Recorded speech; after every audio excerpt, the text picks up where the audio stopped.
Super. Bonjour à toutes et tous. Aujourd'hui, on anime ce webinaire pour permettre aux personnes qui le souhaitent d'avoir de l'information sur tout ce qui concerne le test génétique et également les sujets de la procréation. Ce webinaire, on l'anime conjointement avec la Ligue francophone belge. Et donc, Charline et moi, on fait partie de l'association Huntington France. Et ça nous tenait à cœur de parler de ce sujet qui touche finalement les plus jeunes dans la communauté Huntington pour faire en sorte que vous ayez toutes les informations. Donc c'est animé par une professionnelle, une conseillère en génétique, Marianne Guéride, qu'on remercie grandement d'intervenir aujourd'hui. Et on va avoir aussi le témoignage de trois femmes qui vont raconter leur expérience. Initialement, elles devaient être quatre. Malheureusement, la quatrième a un souci personnel et ne peut pas se joindre à nous aujourd'hui. Ceci dit, voilà, on aura Céline, Caroline et Léa avec nous. Pour les règles du jeu, l'idée c'est, comme le disait Charline tout à l'heure, de couper vos micros lorsque vous n'intervenez pas et également on garde les questions pour la fin. Donc on va vraiment laisser Marianne Guéride présenter les informations, on va laisser aussi les trois témoignages avancer et à la fin vous pourrez poser vos questions. Donc soit via le chat, soit si vous les posez en live, simplement en levant la main et puis on vous donnera la parole au fur et à mesure. Euh, je crois que j'ai rien oublié. Charline, tu me dis si c'est bon? Ok, génial.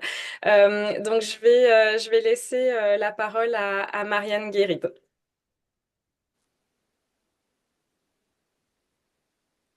Bonjour à tous. Donc, je vais partager mon écran. Voilà. Normalement, ça va pouvoir marcher. Et vous allez me confirmer que vous voyez bien. Oui, on le voit et en plein écran. Parfait. Donc, je suis Marianne Guéride. Je suis infirmière conseillère en génétique. Je travaille donc dans le centre de référence pour les maladies neurogénétiques au CHU d'Angers, dans le service donc du professeur Christophe Verny, depuis presque 20 ans. Donc voilà. Je vais d'abord vous parler du mode de transmission de la maladie d'Huntington. C'est sans doute un petit rappel, mais je pense que c'est important aussi de le faire aujourd'hui. Donc, la maladie d'Huntington, c'est une maladie de transmission autosomique dominante. Donc, un risque de 50% pour la descendance, un risque sur deux. Et aucun rôle du sexe du parent ou de l'enfant, hein, que le parent soit un papa ou une maman, ou que l'enfant soit un garçon ou une fille, ça ne change rien. Donc là, je vais comme ça vous expliquer un petit peu plus avec un schéma. Donc un parent un et un parent 2, alors que ce soit un papa ou une maman, la petite boule noire, là vous devez voir ma petite flèche, voilà, qui en fait pour dire voilà que c'est ce parent là qui a la maladie. Et donc, quand on fait des enfants, donc on a tout en double et on donne la moitié à ses enfants. Donc, ce parent un va donner celui-ci, le parent 2 va donner celui-ci, et ainsi de suite. Voilà. Et donc, il y a quatre possibilités. Sur ces quatre possibilités, donc, on voit deux enfants, on va dire, deux futurs enfants qui risquent d'être porteurs et deux qui ne le sont pas. Et c'est pour ça qu'on dit un risque, enfin 50%, un risque sur deux. Voilà. Je pense que comme ça permet d'expliquer un petit peu les choses. Alors, le diagnostic présymptomatique, ça veut dire quoi? C'est déterminer le statut génétique d'un sujet non malade, mais à risque de développer la maladie. Donc, dans ce cadre-là, c'est un papa. Alors, les papas ce sont des carrés et les filles des ronds. Donc là, c'est un papa qui est malade. Et donc, ces trois enfants, ce sont les sujets à risque qui peuvent être amenés à nous demander un test présymptomatique. Cette démarche diagnostique suit des recommandations nationales. En France, en tout cas, voilà, il y a un décret qui a fait que voilà, il faut que ce soit une équipe qui puisse vous prendre en charge, en tout cas, les personnes qui souhaitent faire ce diagnostic et avec une démarche bien particulière dont je vais vous expliquer un petit peu les différentes consultations. Donc, le déroulement de ce diagnostic présymptomatique, donc il y a un premier temps qui est le temps d'information lors d'une consultation, très souvent en binôme, donc avec un neurologue et une conseillère en génétique. En tout cas, voilà, je vous parle de ce qui se passe à Angers. Euh, le deuxième temps, c'est le temps de la réflexion avec une psychologue du centre euh, lors d'une consultation avec un suivi possible si besoin toute la démarche. Le troisième temps, c'est le temps que j'ai appelé de décision, où là, on fait deux prélèvements sanguins qui sont faits à deux moments différents.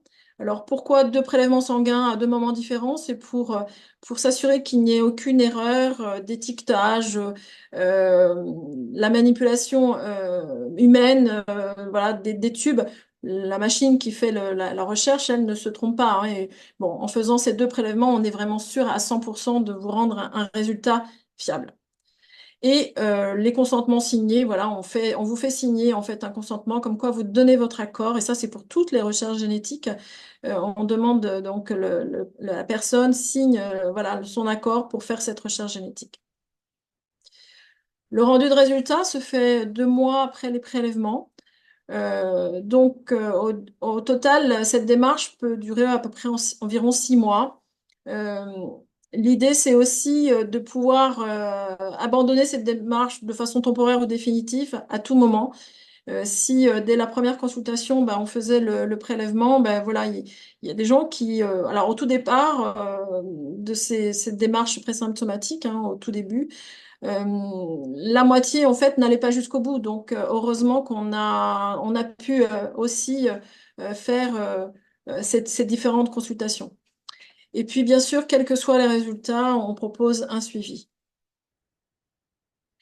Alors, notre rôle dans le centre, c'est d'informer, c'est d'accompagner la personne dans cette démarche et d'aider aussi à la réflexion. Les principes à respecter, c'est bien sûr le droit de ne pas savoir son statut génétique. On fait une évaluation préalable du bénéfice de la connaissance de ce résultat. On s'assure aussi de l'autonomie dans la prise de décision, de pratiquer le test et sans pression hein, de la part de l'entourage. On s'assure de voilà, voilà, quelqu'un peut faire un choix éclairé s'il a bien eu toutes les informations. On s'assure de la confidentialité, bien entendu, et puis l'égalité. Alors, les motivations pour faire ce test présymptomatique, bon, ils sont nombreux. Alors, dans l'ordre, je ne sais pas si c'est le bon ordre, hein, mais ça dépend de chacun. Bon, je pense que je les ai tous énumérés, mais lever l'incertitude, le doute, choisir ou non d'avoir des enfants, s'assurer de ne pas transmettre la maladie, planifier l'avenir, faire des choix professionnels, informer les enfants, bénéficier d'une surveillance et participer à la recherche. Alors, la décision de réaliser ou non le test est très personnelle. Elle ne doit être ni précipitée, ni sous la contrainte. Et il n'y a pas de bon ou mauvais choix, hein. C'est vraiment le choix que pourra faire la personne qui est face à cette possibilité qui fera. Voilà, c'est elle qui fera son choix. Le choix qu'elle fera, ce sera le bon pour elle. C'est ce que je dis à chaque fois, hein. Ça peut être bon pour certains et moins bon pour d'autres, mais voilà, personne ne peut se mettre à la place de cette personne et de faire ce choix. Chaque individu dans une famille peut avoir un sentiment différent sur le test. Et en tout cas, les professionnels ne sont pas là pour dire ce qui est bien ou pas bien de le faire. Ça, je le dis et je le crie haut et fort. Personne n'a à vous dire, en tout cas, ce que vous devez faire. C'est vous-même qui devez prendre la décision. Alors, comment s'assurer de ne pas transmettre la maladie? Ça, c'est une des questions et une des motivations pour faire le test présymptomatique. Euh, il y a des couples qui souhaitent ne pas avoir d'enfants. D'autres vont pouvoir vont demander en tout cas un diagnostic prénatal ou un diagnostic préimplantatoire, mais je réexpliquerai un petit peu les choses par la suite. Ou soit vont adopter, ou soit vont demander un don de gamètes, hein, donc spermatozoïdes ou des ovocytes. Donc moi, je vais vous parler un petit peu plus du diagnostic prénatal. Donc, suite à une grossesse spontanée et à 12 semaines d'aménorrhée, on fait donc une ponction des villosités choriales. On a les résultats en 8 à 10 jours. Et quand on demande un diagnostic prénatal, on a la possibilité de faire une interruption médicale de grossesse quand on a une infection d'une particulière gravité reconnue euh, comme incurable au moment du diagnostic. Ça, c'est le texte de loi pour l'interruption médicale de grossesse. Le diagnostic préimplantatoire, donc, il peut être réalisé en France depuis juillet 99. Alors, je vous rappelle qu'on connaît le gène depuis 93. Et le diagnostic préimplantatoire, il peut être réalisé dans 5 centres qui sont agréés, donc en France. Donc, Paris, Strasbourg, Montpellier, Nantes depuis 2012 et Grenoble depuis 2018. Alors, euh, je vous explique un petit peu en gros, enfin rapidement ce que c'est que le diagnostic préimplantatoire. C'est donc il y a dans un premier temps une étude du dossier médical. Euh, une- on va dire, il y a donc un temps d'attente hein, qui peut être en fonction des centres environ d'1 an à peu près. Hein. Alors peut-être un peu moins ou un peu plus en fonction de certains centres. Depuis que les deux autres, là, Nantes et Grenoble, se sont ouverts, je pense qu'on a quand même diminué un peu le temps. Donc, une fois que le dossier médical a été étudié et qu'il y a eu donc l'accord de ce diagnostic préimplantatoire, donc il y a une stimulation ovarienne qui est faite. On va faire donc une fécondation in vitro et à 3 jours après, une fois que la fécondation in vitro a réussi, donc on fait une biopsie d'une cellule et pour faire une analyse génétique. Et on ne va réimplanter donc dans l'utérus de la future maman tous les embryons qui sont sains. Et puis l'autre chose, c'est que donc il y a aussi la possibilité de faire un diagnostic préimplantatoire d'exclusion. Ça, c'est pas forcément quelque chose qui est très connu et très su par les personnes. Hein. C'est qu'on a le droit, on peut accéder au diagnostic préimplantatoire sans connaître son statut génétique. Parce qu'on a le droit de ne pas connaître son statut génétique. Donc, en fait, on va réaliser une étude familiale de la région du gène de la maladie de Huntington. Donc, en fait, sur ce petit schéma-là, donc, en fait, le papa qui est malade, il a deux allèles. On ne sait, donc, il y en a un qui la petite croix. Cette jeune femme qui souhaite avoir des enfants, mais qui ne connaît pas son statut, on ne sait pas si elle a reçu celui qui a la petite croix ou l'autre. Donc en fait, avec ce garçon, elle va avoir des enfants qui sont, voilà, soit elle va donner ce rouge, soit elle va donner ce vert. Et en fait, comme on ne sait pas si le rouge, il est porteur ou pas, le centre, en fait, a la possibilité de faire un espèce, on va marquer au fer rouge, c'est vraiment le cas de le dire. Hein. Donc, cet allèle qui vient du papa qui est malade, et on ne réimplantera du coup que les embryons qui n'ont pas cet allèle marqué au fer rouge. Voilà. Voilà, en gros, je pense que, bon, après, s'il y a des questions, il ne faudra surtout pas hésiter. Ce que je voulais dire surtout, c'est que lors d'une consultation, tout peut être abordé et donc il faut surtout pas hésiter à prendre rendez-vous, tout simplement pour en parler. La prise de décision, elle peut se faire après. On peut revoir les gens plusieurs fois avant même qu'ils viennent, enfin qu'ils aillent jusqu'au bout. Ça, c'est tout à fait possible. Voilà un petit peu ma présentation. Je vous remercie pour votre attention et ben, s'il y a des questions tout à l'heure, il n'y aura aucun souci. Merci beaucoup pour cette présentation et encore une fois, n'hésitez pas à envoyer vos questions sur le chat ou à les garder si vous voulez nous les poser directement, en tout cas les poser à Marianne directement. On trouvait intéressant, au-delà de l'aspect très factuel d'information, de pouvoir aussi partager des expériences parce qu'on sait que faire le test, c'est pas anodin, ça soulève beaucoup de questions et et chacun voilà, vit son expérience d'une manière ou d'une autre. Donc, on trouvait ça intéressant de faire intervenir des personnes qui l'ont vécu. Ça part aussi du principe que au sein des associations françaises et belges qui sont présentes aujourd'hui, pour nous, c'est important aussi de créer une communauté. Et on sait que notamment les plus jeunes générations qui sont soumises à tous ces questionnements peuvent se sentir très seules.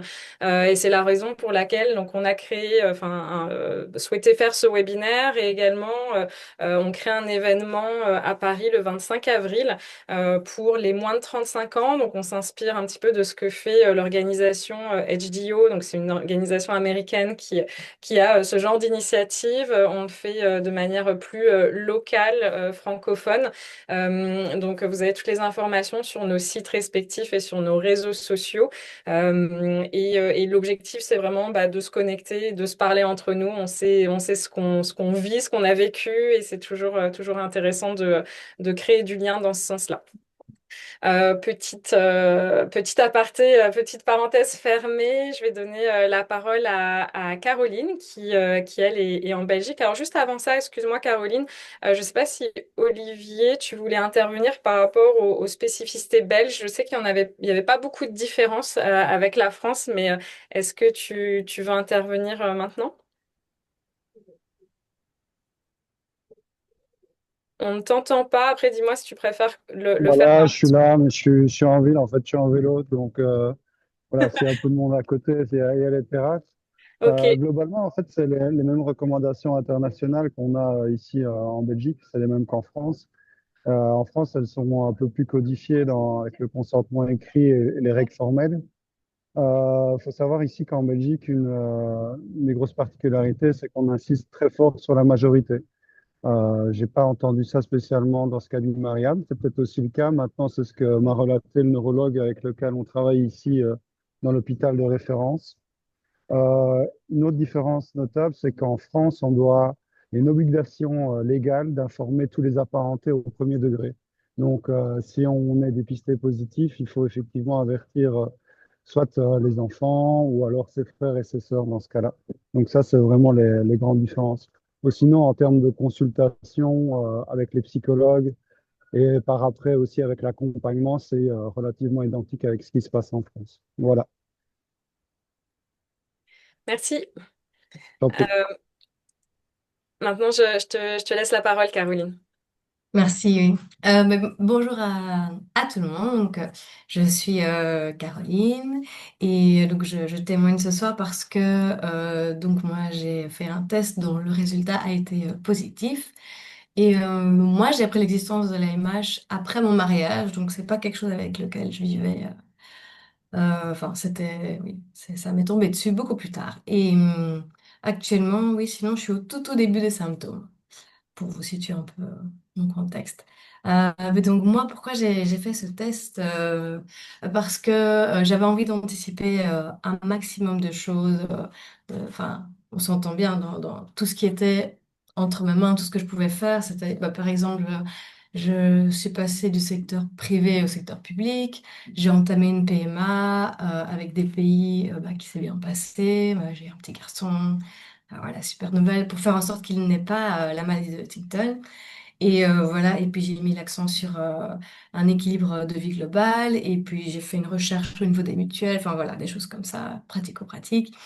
Et puis ça m'oblige un petit peu, enfin c'était pour m'obliger à être attentive à mes besoins en cas de diagnostic positif. Donc par exemple, si je suis fatiguée, ben, je vais être, oui, je vais me dire, bon, bah, il faut que je lève le pied, je dois allez, m'économiser pour la suite. Et aussi, j'avais envie personnellement de pas être dans le déni, de savoir, quoi. Voilà, c'est un peu ma personnalité aussi. Et sinon, alors, au niveau de comment le test s'est déroulé, moi, je l'ai fait en Belgique, à Gosselies.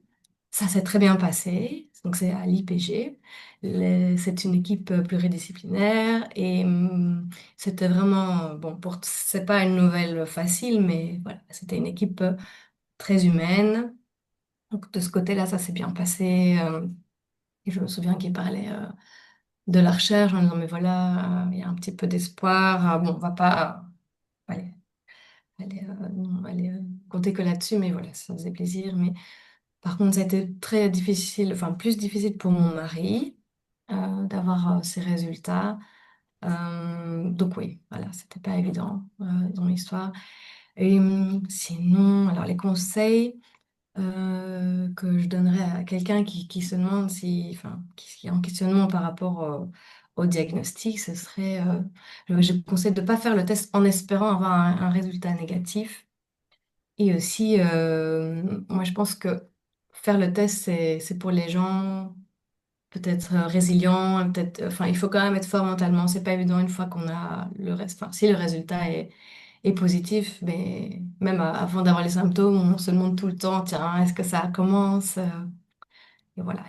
Donc, donc voilà, c'est tout ce que j'avais à dire. J'ai fini, mais voilà, si vous avez des questions, je répondrai après.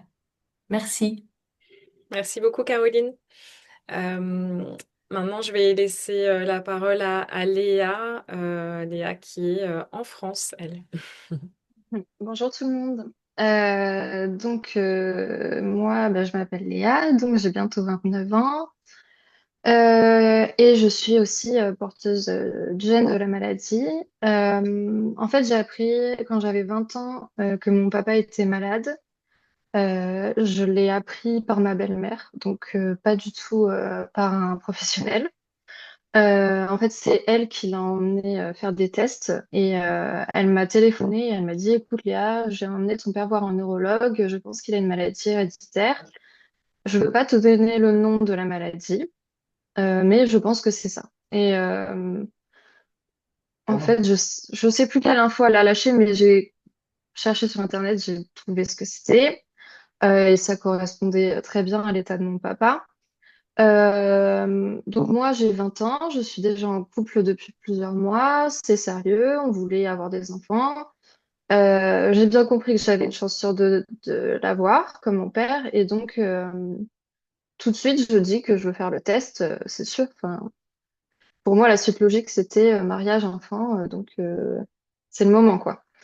Et je supporte pas de ne pas savoir aussi. Donc parce que c'est vrai que ma mère me disait beaucoup, oui, mais tu peux faire ta vie sans savoir, mais non, j'ai besoin de m'organiser et voilà. Donc je rencontre évidemment une fois que mon papa est bien diagnostiqué, je rencontre son neurologue à lui. Ça se passe très mal.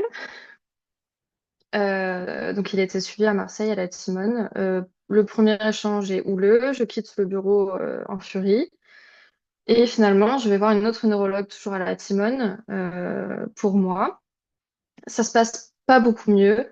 Je trouve qu'elle est très froide. En fait, clairement, elle fait traîner les choses parce qu'elle dit que je suis trop jeune pour elle, pour faire le test. Donc ça me fait un petit peu rire quand Marianne nous a dit que personne ne devait décider à notre place.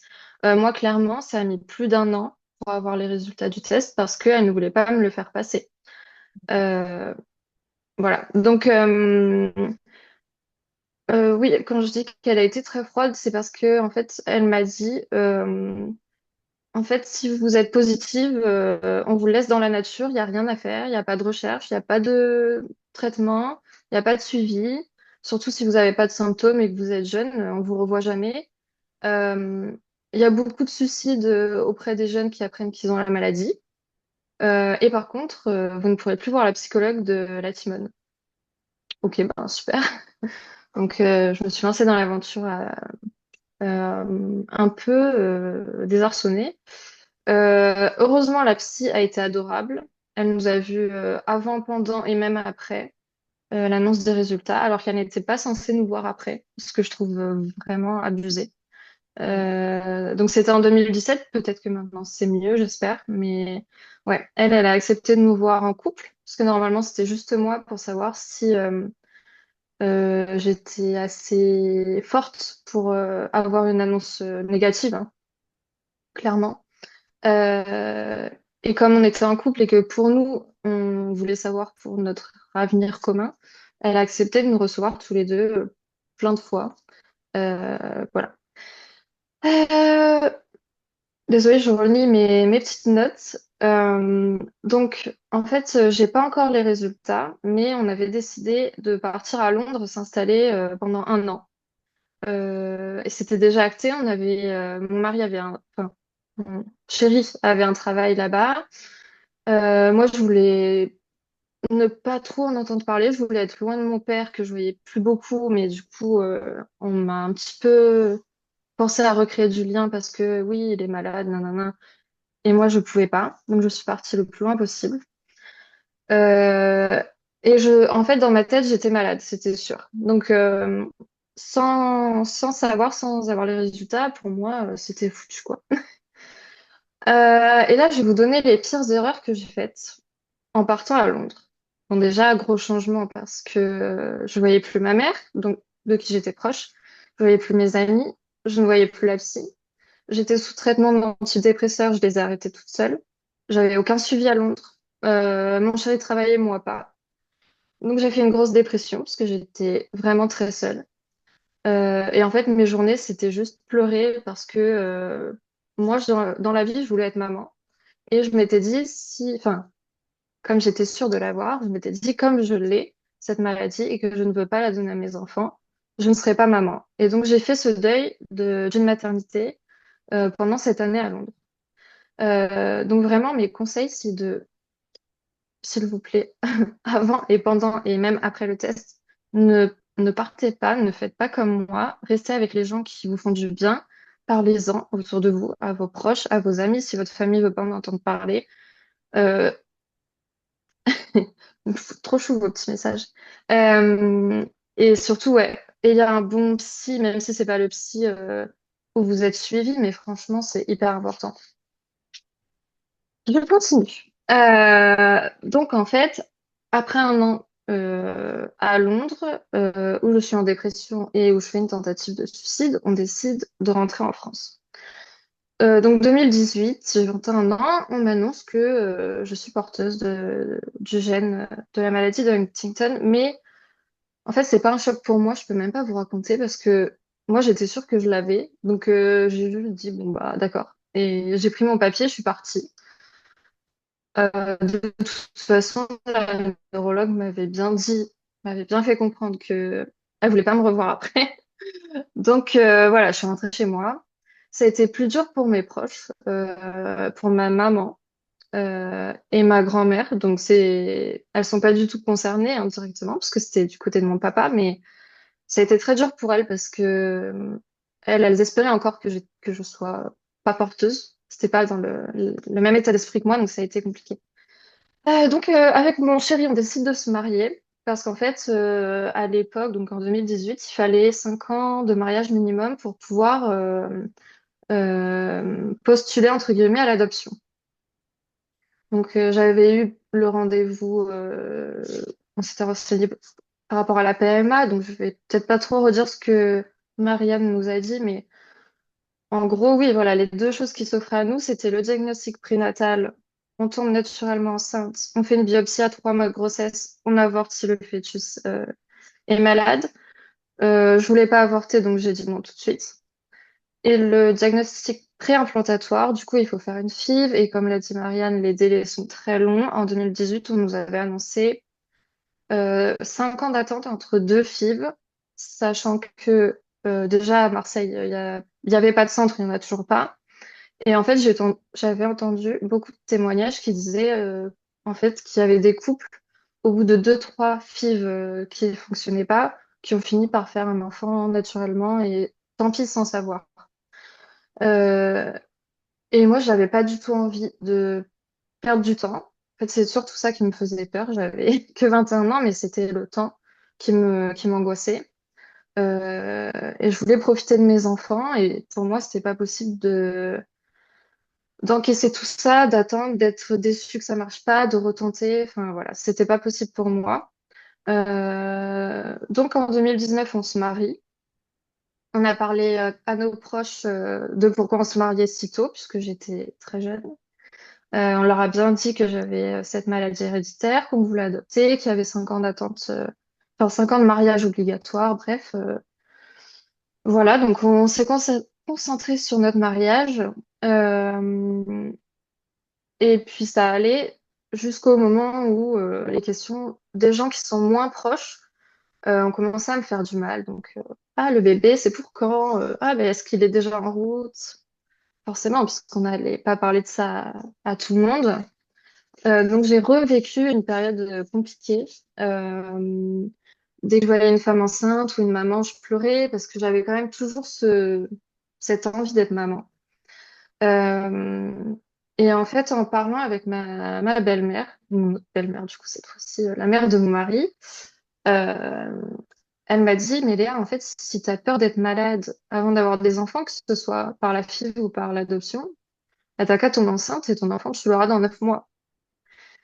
Ce qui est un peu rigolo dit comme ça, mais elle avait raison. Et mon mari croyait beaucoup en la recherche.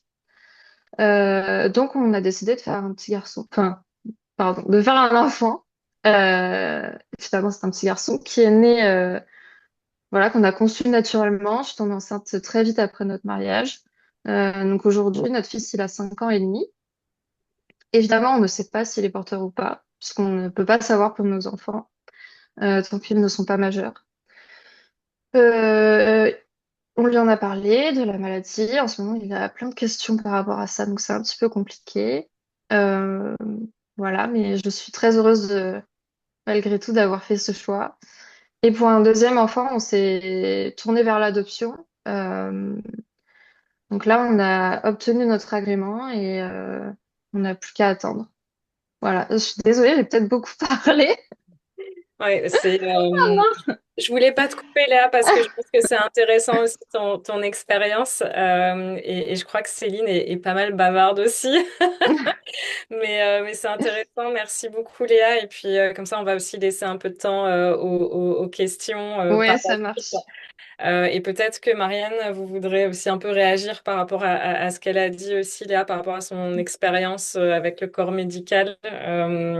Du coup, je laisse Céline nous partager son expérience. Céline, si on peut rester sur le timing qu'on s'était dit pour... Oui, oui, il n'y a pas de souci. Mais je veux pas te Comment ça, couper je suis non plus bavarde? parce que Qui a dit que j'étais bavarde je, déjà? je sais Non, pas. non, c'est vrai, c'est tout à fait vrai. Donc, je vais vite rentrer dans le thème. Alors, donc, un petit peu comme Caroline et comme Léa, quand mon papa a eu ses résultats qui étaient positifs, donc il était porteur de la maladie, mais lui a eu ses résultats quand il était déjà malade. Évidemment, ça a été un choc, mais pour moi, c'était pas simplement nécessaire de faire le test prédictif, c'était plus que nécessaire, c'était une évidence. J'avais besoin de savoir, ben, comme elles vous l'ont dit aussi, je voulais me retirer un petit peu cette épée de Damoclès du dessus de la tête et je voulais contrôler ce que je pouvais contrôler dans l'avancée de ma vie. Donc, dans un premier temps, j'ai pris des renseignements et mes renseignements, je les ai pris auprès de la Ligue Huntington francophone belge parce qu'on a une assistante sociale du tonnerre. Et maintenant, on a encore d'autres personnes qui nous aident en plus, dont Olivier, et qui font beaucoup de choses. Donc, je suis allée à leur rencontre, j'ai posé beaucoup de questions. J'ai appris par un autre biais que ma sœur avait déjà pensé à faire le test, qu'elle avait arrêté dans un premier temps, et puis que maintenant, elle recommençait sa procédure de test un petit peu après moi. Moi, j'ai pris tout de suite rendez-vous donc, au CHU de Liège. J'ai rencontré 2 fois le généticien et j'ai rencontré 2 ou 3 fois le psychiatre. Le généticien, je suis arrivée, on a discuté arbre généalogique, papier pour les prises de sang. J'avais écrit à l'époque de mon papa, c'est quelques gouttes de sang pour un résultat tonitruant. C'est aussi tendre sa main, tendre son bras à une aiguille.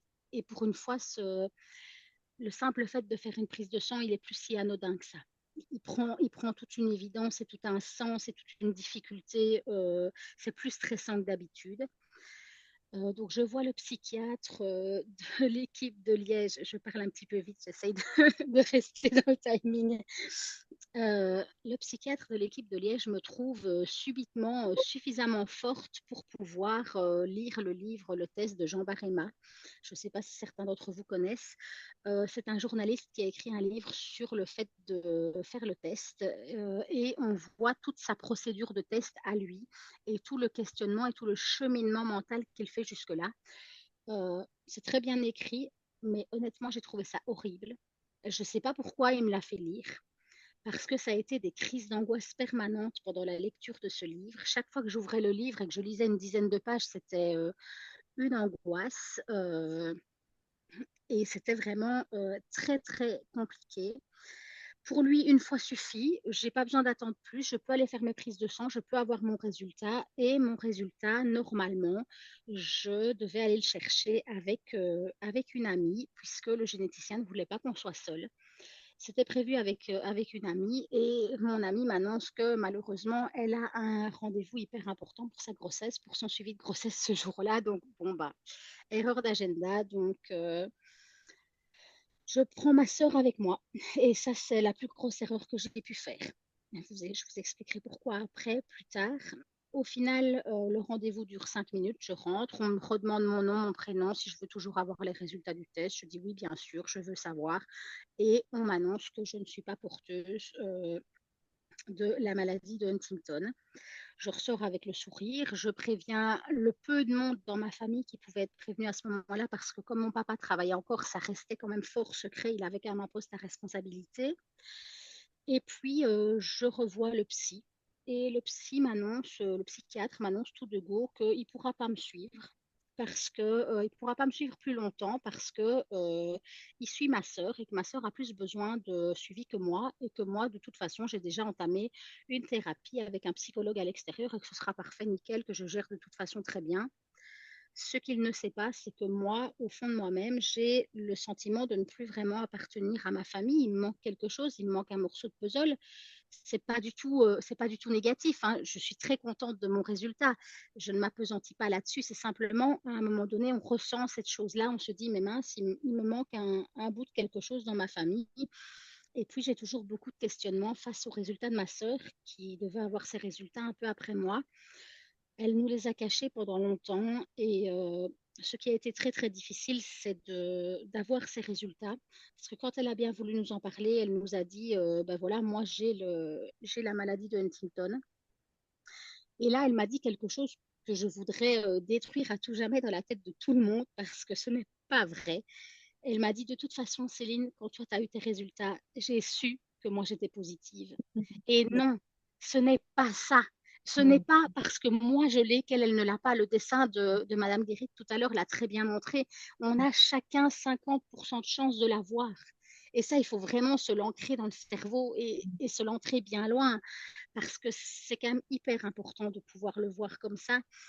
Et donc voilà, ma sœur a continué sa vie et elle a malheureusement décidé de la quitter beaucoup trop tôt pour nous à notre goût. Et donc voilà. Et voilà, pour terminer, je voudrais simplement citer les mots de l'assistante sociale de la Ligue qui m'a dit qu'elle me revoyait encore toute jeune face à ce test et face à cette culpabilité que j'avais envers ma sœur et j'étais complètement torturée par mon statut de non-porteuse et par le fait d'aider mon papa et d'essayer d'aider ma sœur aussi.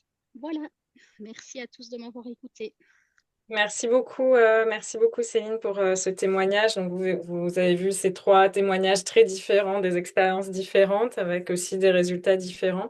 Avant de passer aux questions, peut-être Marianne, vous voulez réagir à ce qui a été dit? Oui, oui, tout à fait. C'est vrai que Léa, je suis vraiment voilà, étonnée à la fois et à la fois je sais comment ça peut se passer dans d'autres centres. Mais voilà. Alors c'est vrai qu'on est on est toujours embêté quand on a quelqu'un en face de nous qui vient d'avoir ses 18 ans, il sait, voilà, avant ses 18 ans, il sait qu'il ne peut pas faire le test et là il a tout juste ses 18 ans et il veut savoir. Nous on est toujours, enfin on a toujours une crainte. Est-ce que c'est une bonne décision? Est-ce que c'est le bon moment? Je pose toujours cette question-là. Est-ce que c'est le bon moment de le faire? Et qui peut le dire à part la personne? C'est ça qu'il faut se poser. C'est ça que je dis souvent. Est-ce que c'est le bon moment? Et si c'est pas le bon moment, parce qu'il se passe autre chose dans la vie, quand on vient chercher ses résultats, il faut surtout ne pas hésiter à reporter ce rendez-vous. Donc voilà. Après, qu'on vous empêche de faire le test, ça, ce n'est pas possible. Enfin, ce n'est pas entendable, ce n'est pas éthique. Voilà, la personne, voilà. Et personne ne doit faire le choix. Ça, j'en suis, voilà, persuadée. Donc bon. Et même s'il n'y a pas de traitement aujourd'hui, nous, on propose un suivi et c'est ça, et quel qu'il soit, enfin, c'est bien ce que j'ai mis dans ma présentation, quels que soient les résultats, et même pour un résultat, enfin, quelqu'un qui n'est pas porteur, en tout cas, il est proposé un suivi avec la psychologue, parce que comme l'a expliqué Céline, même si, voilà, et il y a des fois des gens qui nous disent, oh ben non, mais bon, c'est bon, moi je suis pas porteuse, j'ai plus besoin, c'est bon, c'est terminé. Même quelquefois de faire un espèce de point final à toute la démarche, parce que cette démarche n'est quand même pas si simple que ça. Euh, je pense que d'avoir un suivi après les résultats, ou en tout cas avoir une consultation et de reparler un petit peu de comment s'est passée cette démarche, c'est important. Voilà un petit peu ce que je voulais dire. Alors bien sûr, oui, je ne l'avais pas noté, mais c'est bien sûr à partir de 18 ans, ça je le dis un peu à tout le monde, qu'on peut faire ces recherches. Voilà. Et puis c'est vrai que notre discours est aussi à changer par rapport à il y a 10 ans. Le fait qu'il y ait la recherche quand même qui avance. Je dirais même que voilà, faire un bébé comme tout le monde et ne pas participer, enfin demander un diagnostic prénatal ou préimplantatoire, euh, qu'est-ce qu'on saura faire dans 10, 15, 20, 30 ans? On n'en sait rien. Et si les parents de chacun d'entre vous avaient demandé un diagnostic prénatal préimplantatoire, ceux qui demandent le test, peut-être qu'ils ne seraient pas là aujourd'hui. Voilà. Et est-ce que la vie ne vaudrait pas valoir le coup d'être vécue quand même? Voilà. Ça, chacun peut se poser la question, mais il faut garder ça en tête aussi. Parce que la maladie, on sait, on peut dire aux gens s'ils sont porteurs ou pas, mais on n'est pas en capacité de dire à quel moment la maladie va débuter. Donc ça, il faut garder ça en tête aussi. Parce qu'il peut se passer des tas de choses aussi avant. Voilà. Merci beaucoup. Et c'est vrai que c'est aussi pour ça qu'on voulait avoir cette présentation très factuelle de Marianne pour aussi que vous sachiez tous que peut-être vous avez vécu des choses qui ne sont pas normales et donc vous pouvez changer de neurologue ou de centre ou autre, même si c'est pas toujours évident, mais que c'est important de connaître ses droits. Et l'autre élément aussi qu'on entend beaucoup, notamment avec Charline et Olivier, pour avoir participé à des congrès internationaux, connaître son statut permet aussi de participer à la recherche parce que il y a de plus en plus de recherche en cours et on a besoin de personnes qui fassent les essais aussi. Donc après ça c'est un autre sujet, mais en tout cas c'est vrai que c'est aussi contribuer à la cause. Euh, Charline, je te laisse nous dire s'il y a des questions et puis sinon vous pouvez aussi lever la main si vous voulez poser des questions directement. Yes. Yes. On va faire le temps des questions-réponses maintenant, donc j'imagine que ça a soulevé certaines interrogations. Isabelle, si vous voulez. Oui, moi, je voulais simplement faire un témoignage, c'est pas une question. Donc, moi, j'ai 58 ans, donc je vis en Belgique et donc je fais partie d'une famille de la maladie d'Huntington. Mon papa est mort à 57, ma sœur à 53.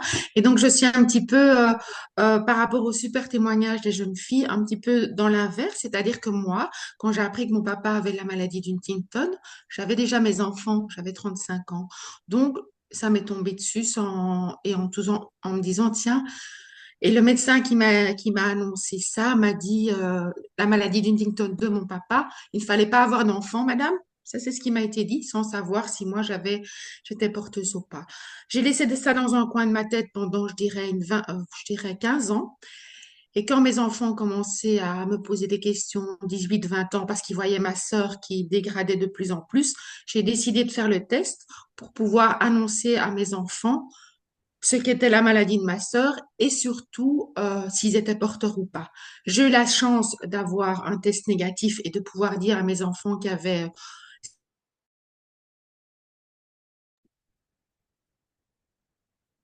Mais par contre, ma sœur est Ouais. décédée un petit peu après. Donc, c'est pour dire que, et par rapport au premier exposé de l'infirmière, moi, j'ai mis une fois que mes résultats étaient à l'hôpital, j'ai mis 2 ans à été les chercher parce que j'avais peur et je me dis, mais non, je fais quoi si je suis positive?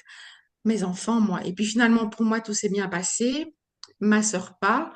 Un des deux enfants qui a maintenant 30 ans vient juste d'avoir le diagnostic comme quoi il est négatif. Donc parce qu'il s'est marié, donc là, il est tranquille. Et on a encore un plus jeune de 28 ans qui va faire le test, comme disait, quand il aura envie de le faire, quand il sera... Voilà, c'était juste un témoignage que je voulais faire, puisque moi, j'avais déjà mes enfants, c'est un petit peu un autre cas de figure. En tout cas, bravo pour les témoignages des jeunes filles. Merci beaucoup, Isabelle. Céline, peut-être vous voulez réagir ou Caroline, je vous vois lever la main, j'imagine que c'est pour réagir. Oui, c'était juste pour ajouter peut-être une info à laquelle je n'avais pas pensé. C'est que moi, la PMA, en fait, quand je me suis lancée, entre le moment où on s'est lancé avec mon mari et le moment où je suis tombée enceinte, ben, ça a marché du premier coup, donc ça a mis 1 an. Donc voilà, c'est pour donner un ordre d'idée. En Belgique, on n'a pas été confronté à des listes d'attente et tout ça. Après, bien sûr, ça peut ne pas marcher et prendre encore plus de temps, mais c'était voilà, pour donner un ordre d'idée peut-être. Ok, merci beaucoup. Romane, Moi, je ah, voulais, pardon. pardon, excuse-moi. Je voulais simplement reposer une question. Je l'avais mise tout au-dessus dans le chat. Je ne sais pas si quelqu'un l'a vu. Pour Madame Guérit, je sais maintenant qu'on fait des prises de sang à toutes les femmes enceintes pour déterminer si oui ou non le bébé qu'elle porte est porteur de la trisomie 21. Et apparemment, dans les prises de sang qu'on fait à la maman, on retrouve des cellules sanguines du bébé. Qui dit cellules sanguines dit ADN. Est-ce qu'on peut faire un test de Huntington par ce biais-là ou est-ce qu'on est obligé de passer par une choriosynthèse qui, elle, est beaucoup plus envahissante comme examen, quoi. Oui, alors c'est pas une amniosynthèse parce qu'en fait l'amniosynthèse est beaucoup plus, enfin on appelle amniosynthèse quand on le fait un prélèvement, mais beaucoup plus tard dans la grossesse. Quand c'est à 12 semaines d'aménorrhée, ça s'appelle une ponction des villosités choriales, mais ça c'est pas très grave en soi. Mais c'est vrai que euh, par rapport à votre question, je l'ai perdu un petit peu. Je voulais, ouais, du coup, si Est-ce que le test, oui, le sang, ouais. Alors, oui, ça va pouvoir se faire un jour. Alors, il y a un protocole de recherche qui se fait en ce moment, justement par rapport, mais c'est un peu particulier parce que, en fait, en fonction du parent porteur ou pas aussi, parce que voilà, les cellules sanguines, il faut qu'on soit sûr de prendre celles de fœtales. Et donc, il y a des choses qui se font aujourd'hui, mais dans l'avenir, ce sera quelque chose qui se fera. Systématiquement, on ne fera plus d'amniosynthèse ou de ponction des villosités choriales et ce sera beaucoup moins invasif, bien entendu. ouais. Mais c'est pas encore le cas. Pas encore le cas.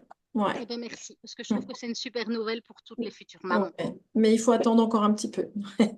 Mm. Mais je pense que oui, ça va se développer forcément. Ouais. Mm. C'est en cours en tout cas. Merci. Romane, vous avez une question? Oui, bonjour. Merci beaucoup déjà pour toutes les informations et pour les très beaux témoignages qu'on a entendus. J'avais deux questions. Il y en avait un premier où c'était sur est-ce que vous avez déjà eu des cas sur des diagnostics qui ont été faits sans que la génération d'avant soit au courant? Typiquement, moi, mon papa ne veut pas faire le test. Moi, j'aimerais bien savoir.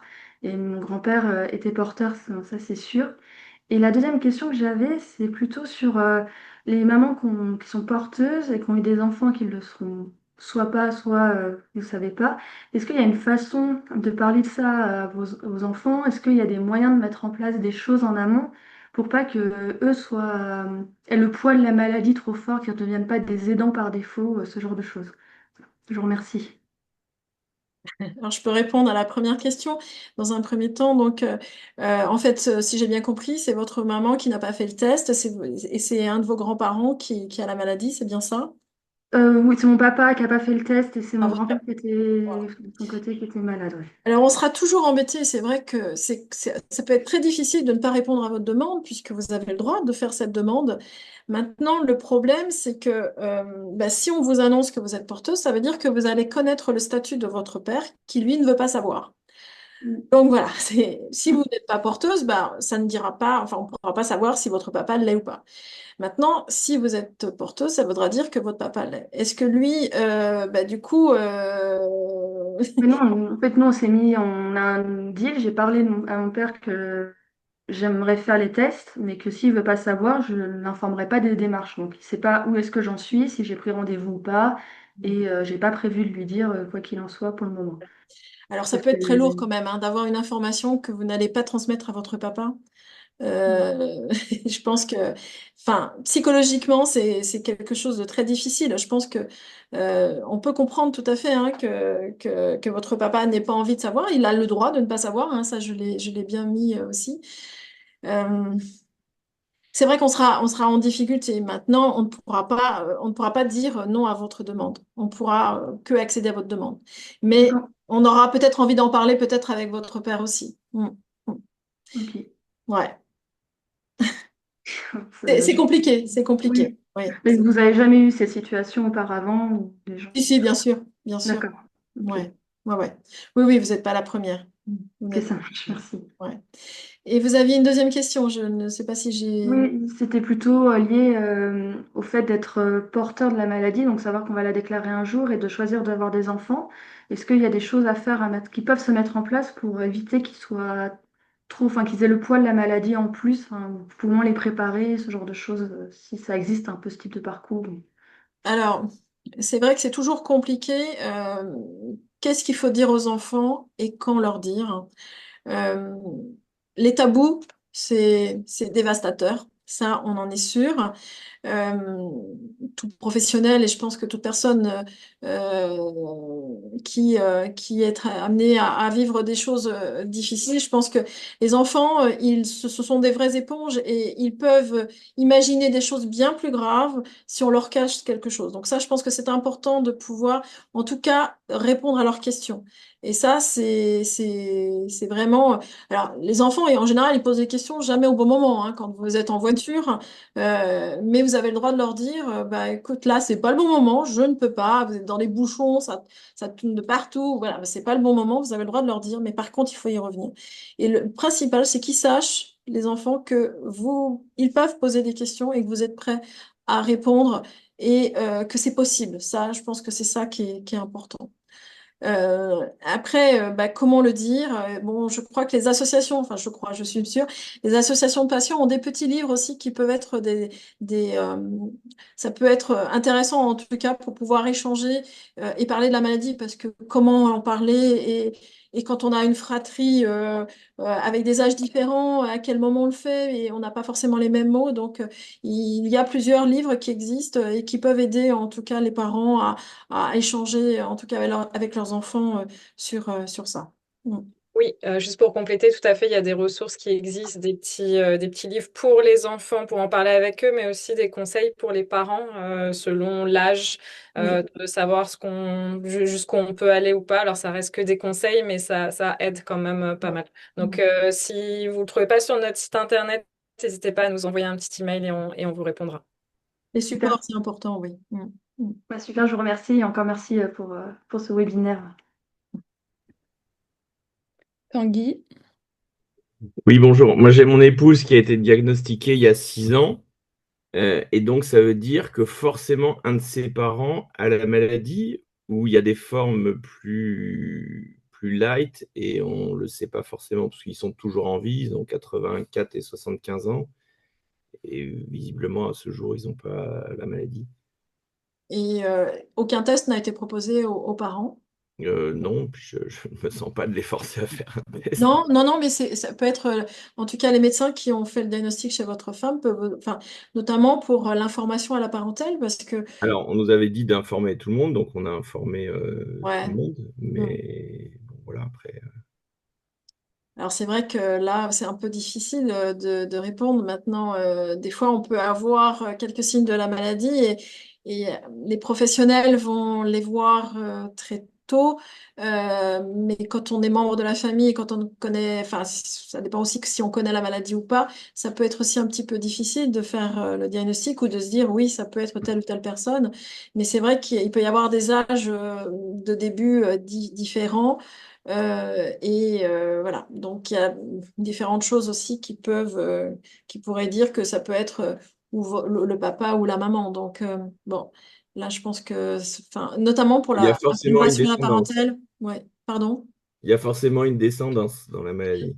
Ou une Oui, ascendance, là, dans ce cas-là. ouais. Ouais, ouais, ouais, tout à fait. Ouais, les mutations, ce qu'on appelle les mutations des novo, en fait, le gène de la maladie d'Huntington, c'est une succession de lettres et de génération en génération, il peut aussi augmenter de taille. Et plus il augmente de taille, et plus la maladie débute tôt. Donc, un parent peut transmettre une taille différente et qui fait que l'âge de début de l'enfant est plus tôt que le parent. D'accord. Voilà. Mais après, c'est vrai que c'était peut-être pas forcément facile de proposer aux parents de faire le test. Mais peut-être que ça n'a pas été proposé du tout. Oui, je pense, oui, ça n'a pas été vraiment proposé, quoi. Mm. Ok, merci. Je vous en prie. Allez-y, allez-y, Caroline. Oui, c'est par rapport à la question de Tanguy. Il me semble qu'il existe une forme rare, enfin, de Huntington, enfin, qui commence soit très tôt et une autre forme qui commence très très tard. Très très tôt, c'est chez les enfants, quoi.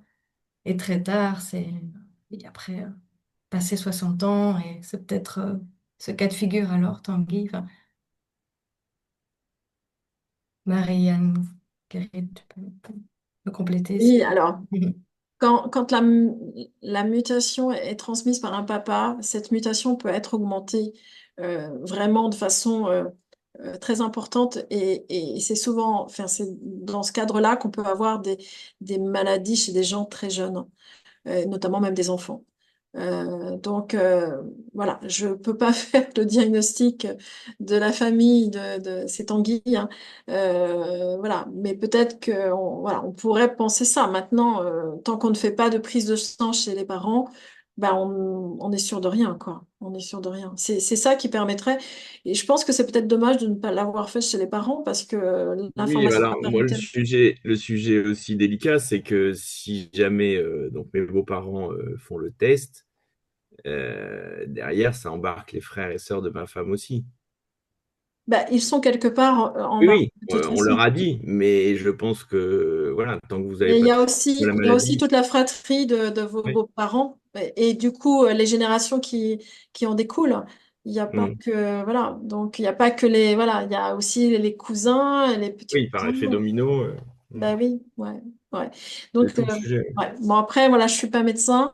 C'est pas à moi je sais pas dans quel centre vous avez été pris en charge, mais bon. À Lyon. Hmm. Peut-être qu'il faudra reposer la question aux médecins qui suivent votre femme. Ok, merci. Merci beaucoup, Céline. Et puis après, je vais passer aux questions dans le chat. Est-ce que je peux intervenir juste une Oui, petite oui, oui, minute? bien sûr, allez-y. En fait, ici, à l'association Huntington en Belgique, on connaît une personne qui est dans la zone grise, donc elle a une répétition de triplet au niveau du gène muté qui est pas suffisamment importante pour qu'elle soit malade ou alors elle sera malade très tard. Et comme l'a expliqué Madame Guéride, en fait, cette personne a transmis le gène à son fils et comme c'était un homme, le gène a été très fort agrandi et du coup, voilà. Et ça, c'est vraiment quelque chose de très, très impressionnant parce que je ne savais pas qu'on pouvait avoir un agrandissement comme ça du Hmm. nombre de répétitions du triplet muté. Oui, tout à fait. Alors, c'est pas la majorité des cas, mais c'est vrai que on a pu le voir à plusieurs reprises, en tout cas dans le centre, oui. Mm. Mm. Mm. Merci beaucoup. Je vais passer aux questions dans le chat. Il y a Marc qui demandait, en France, le DPN suit un protocole très strict qui laisse le temps de la réflexion et encadre le participant. Comment éviter d'envoyer un échantillon de sang dans un labo étranger qui fera, moyennant finance, le test sans aucune précaution, pardon. Alors, c'est pas le DPN, mais le DPI plutôt, il a voulu parler, donc j'imagine. C'est vrai qu'on a eu le cas hein, de gens qui ont fait ce DPI en Espagne. Ils ont reçu les résultats par la poste. Donc vous imaginez un petit peu ouvrir votre voilà sans aucune et puis voilà autant en France on est sûr des laboratoires de leur voilà de leur possibilité et même de leur capacité et leur validation.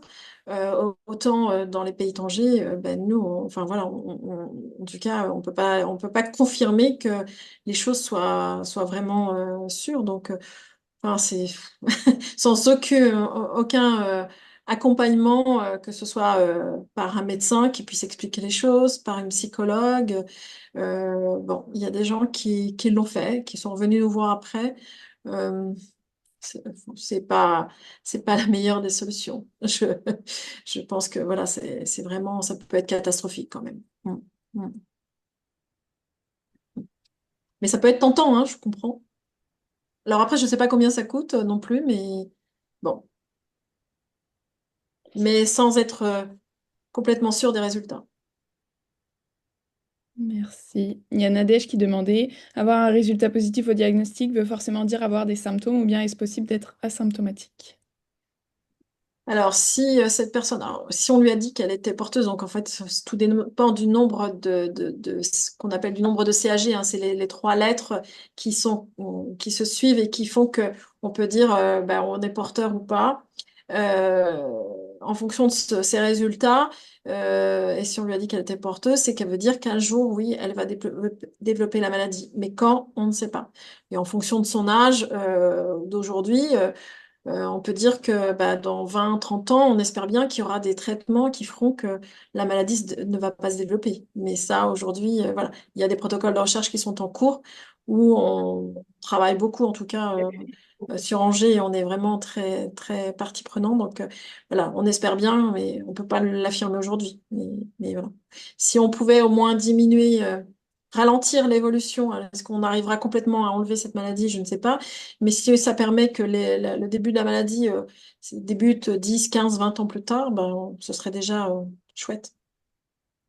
Merci. Une autre question, le DPI est-il accessible si l'on est concerné au second degré? Troisième oncle maternel diagnostiqué, mais mes mères ne souhaitant pas faire les tests. Alors non, parce que là, il faut quand même qu'on s'assure, le laboratoire, enfin, les centres, ils ont besoin en tout cas de savoir si le parent concerné est porteur ou pas. Mm. Est-il possible d'être porteur de la maladie avec une forme plus légère? La maman présente des signes psychiatriques, mais peu de mouvements anormaux. Alors, c'est vrai que maintenant, enfin, il y a longtemps, on a parlé de la chorée de Huntington, la chorée, donc les mouvements choréiques. Aujourd'hui, enfin, nous, en tout cas, on parle surtout de maladie de Huntington, hein, parce que je crois que, voilà, il y a pas un malade, mais des malades qui ne peuvent être complètement différents les uns des autres, avec des présentations et des évolutions et des âges de début différents. Euh, euh, donc oui, on ne peut pas savoir, même si voilà, la maman, c'est ça, la maman a des signes psychiatriques, mais comment seront les enfants, ben ça, on ne saura pas. On pourra pas le dire en tout cas. Mm. On a une autre question. J'avais juste une question. On m'a informé que pour faire la myosynthèse, il fallait que la maman ait fait le test en amont. Est-ce que vous pouvez me le confirmer? Alors, euh, eh bien, alors pour faire une amniosynthèse, enfin la ponction des villosités choriales, il faut qu'on sache le statut. On va pas faire. Ça voudrait dire qu'on annoncerait dans un même temps que le parent est porteur et que l'enfant peut l'être aussi. Enfin, ce serait catastrophique. Donc, on ne fait pas enfin, on ne fait pas de ponction, on ne fait pas de diagnostic prénatal pour quelqu'un qui n'a pas fait le statut. Il faut connaître son statut là. Mm. Hmm. Mais C'est justement, clair. la nuance que vous indiquiez tout à l'heure, c'était plus de se dire, bah, dans le cas où c'est dans j'ai plus les termes en tête, pardon, mais c'est Le diagnostic préimplantatoire d'exclusion. voilà, oui, c'est Où ça. là, la personne, enfin la future maman ou le futur papa n'a pas fait le test. Là, c'est possible. Sinon, et pour le diagnostic préimplantatoire simple et le diagnostic prénatal, il faut que la personne, on sache si elle est porteuse ou pas. Ouais, ça, je pense que c'est important dans le sens où, enfin, en tout cas pour ma part, En je l'ai tout cas, appris en France, très hein. très tard. J'ai appris ça très très tard et je pense que ça change quand même la donne aussi dans la Oui. perception de se dire avant de tomber enceinte, j'ai quand même la possibilité de tomber enceinte et de m'assurer que mon enfant ne soit pas porteur sans connaître mon statut. Et ça, c'est quand même hyper important à savoir. Et on a une... Alors, pas quand on est enceinte, hein. Enfin, c'est pas une grossesse spontanée. Ouais, Non, c'est enfin, c'est quand on décide d'avoir un enfant, on peut décider d'avoir un enfant qui sera pas sans porteur. connaître son statut. Mais Voilà. Ouais. Alors, en ayant accès à une procréation médicalement assistée, bon, c'est pas faire un bébé comme tout le monde, mais c'est possible. Mais sans connaître son statut, si on souhaite voilà, avoir une grossesse spontanée et faire un test sur l'embryon, on ne peut pas, on ne le fait pas. En tout cas, à Angers, on ne le fait pas. Peut-être qu'il y a des centres en France qui peuvent le faire s'il y a vraiment une demande très... Mais je ne suis même pas sûre. Et souvent, on peut être amené à annoncer et du coup que le parent est porteur et que l'enfant est porteur. Donc ça voudrait dire, voilà. Et que ils font une interruption médicale de grossesse, enfin, psychologiquement parlant, c'est dévastateur, quoi. Vraiment, enfin, c'est ingérable. Enfin, je crois qu'il faut pas... Enfin, si on peut éviter ça, je pense que voilà. En tout cas, à Angers, en tout cas, on ne le ferait pas. On dirait, bah, sur cette grossesse, on ne fait rien. On ne fait rien. Je Merci. voulais préciser quelque chose par rapport à ça. Il me semble aussi que c'est quand même risqué de faire un DPN et qu'on peut perdre le bébé. Donc, prendre un risque élevé, enfin, prendre un risque sans savoir si on est porteuse, enfin, Alors je oui, trouve il y a que un ça risque. serait un peu horrible, quoi. Il y a un risque de fausse couche qui est vraiment très minime, hein. Aujourd'hui, vu le nombre de ponctions qu'ils font, enfin, voilà, mais qui existent, hein, bien entendu, mais qui est même enfin, qui est même pas de 1%, hein, donc je n'ai pas les Ouais. chiffres. Moi, j'ai les infos d'il y a 10 ans, mais Oui, ouais. C'est vrai qu'on pouvait être amené enfin, à dire. Alors peut-être qu'on vous a dit ça aussi pour vous, pour vous. bah, je sais pas, mais ça m'a Ouais. refroidi en tout cas. Enfin, je Oui. voulais pas Là, le faire, mais est-ce que c'était le but? Voilà, je ne sais je sais pas. Voilà. On peut se poser la question, mais c'est vrai qu'aujourd'hui, les ponctions de villosité coriale ou les amniosynthèses se font tellement. Enfin, il y a bien sûr ce risque de fausse couche, mais qui est très minime, très minime. Qui existe, mais très minime. Voilà. Ok, merci. Et on a une dernière question dans le chat. Plus on a de répétitions élevées, plus la maladie se déclare tôt. Enfin, c'est une interrogation. Est-ce qu'il y a un nombre moyen en France? Alors, oui, plus il y a plus de répétitions élevées, plus la maladie se déclare tôt. C'est vrai. Mais c'est pas parce qu'on a un nombre de répétitions, voilà, on va débuter la maladie à tel âge, hein. C'est pas aussi simple que ça, parce qu'il y a très certainement d'autres facteurs génétiques qui font que des gens vont commencer, même avec le même nombre de répétitions, vont commencer plus tôt ou plus tard. Donc, on a pensé très longtemps qu'il y avait des facteurs environnementaux, des facteurs peut-être hormonaux, mais il y a très certainement, et ça on en est persuadé aujourd'hui, qu'il y a des facteurs génétiques qui diminuent ou augmentent un petit peu le fait que la maladie va débuter plus tôt. Donc après, ben, on peut dire que les gens sont porteurs à partir du moment où le nombre de répétitions est au-dessus de 35. Voilà. Mais après, ça peut aller jusqu'à plus de 50, plus de 60. On a vu ça aussi. Mm.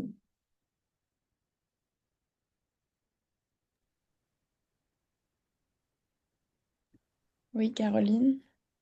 Oui, je voulais juste ajouter que moi, dans le centre qui me suit, on m'a bien dit aussi qu'on pouvait retarder les symptômes en ayant un bon équilibre global en fait, incluant du sport. Donc voilà, je trouve que c'est quand même une info importante. Bien sûr. Mm. Mm. Super. Je pense qu'on en a fini avec les différentes questions concernant ce sujet. Inès, si tu veux faire Oui. une conclusion. Oui, bah merci à toutes les participantes aujourd'hui. Marianne Guéride, merci beaucoup pour votre temps. Je pense que c'était essentiel que vous soyez avec nous. Caroline, Léa, Céline, merci beaucoup. Caroline, tu voulais ajouter quelque chose? Oui, je crois qu'il reste une question dans le chat. Voilà, quelqu'un n'a pas répondu, mais Ok. quelqu'un qui l'a remise. Oui, la kiné, c'est ça, là? Ouais. Oui. Mhm. Ah oui, ok. Alors, Euh, elle peut me contacter directement à l'hôpital d'Angers. Enfin, elle trouvera les coordonnées, mes coordonnées. On pourra discuter un petit peu par rapport à la prise en charge des patients. Je pense que c'était plus par rapport à ça, mais euh, tout le monde peut trouver mes coordonnées sur l'hôpital où je suis d'Angers et me contacter. Je, je prendrai du temps pour répondre. Il n'y a aucun problème. merci beaucoup. Et Christine qui voulait intervenir. On vous entend pas, faut remettre votre micro. Toujours pas. Ça marche? Oui. Oui. Oui. Donc, c'était simplement pour répondre à une question précédente.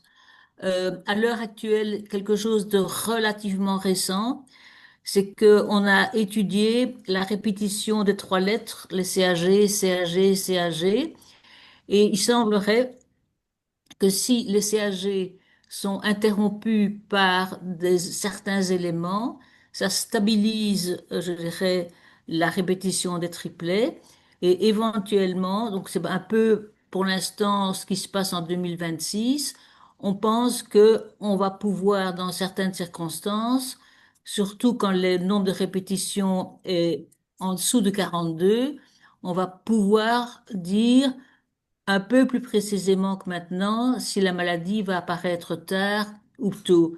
Parce qu'apparemment, si on a ces éléments qui stabilisent la répétition des triplets, eh bien, il semblerait qu'on va développer la maladie plus tard. Ouais. Donc, il va y avoir une réunion, je dirais, à Cracovie dans 2 mois. Ça va certainement être un sujet qui va être débattu parce que tout le monde, enfin les généticiens se lancent dans cet aspect de dire est-ce que nous sommes devant des répétitions stables ou instables. Donc je crois quand même qu'il y a aussi une réponse un petit peu plus, pour l'instant, toute l'étude qui n'est pas une rôle mais qui était registrée avait montré que si on ne se drogue pas, si on ne boit pas trop, je ne dis pas boire un verre de vin, si on fait de l'activité physique et que, et encore et si on ne fume pas, ou peu, eh bien, on retarde de 4 ans l'apparition des signes moteurs de la maladie. C'est toujours bon à savoir, 4 ans, c'est 4 ans, et on peut quand même, je dirais, espérer aussi que pendant ce temps-là, la recherche avance, quoi. Bien sûr. Voilà, je voulais quand même le dire. Merci. Mais vous faites bien. Merci beaucoup. Donc, bah, merci à toutes et tous pour votre participation à ce webinaire. Il est enregistré, donc si vous connaissez des personnes dont que le sujet intéresse, vous pourrez transmettre le lien. Et puis, vous avez aussi vos associations respectives en Belgique et en France, si vous avez des questions ou juste besoin de vous connecter avec des personnes en lien avec la maladie. Mais écoutez, on vous souhaite une bonne soirée et puis donc il y a un autre webinaire jeudi au sujet du médicament candidat Skyhawk. Je crois que j'ai vu Hubert qui était connecté tout à l'heure. Donc n'hésitez pas aussi à vous inscrire. C'est plus là au sujet des avancées de la recherche. Et encore une fois, notre événement à Paris pour les moins de 35 ans aussi, n'hésitez pas à vous inscrire si ça vous intéresse. Merci à tous. Bonsoir. Et au revoir.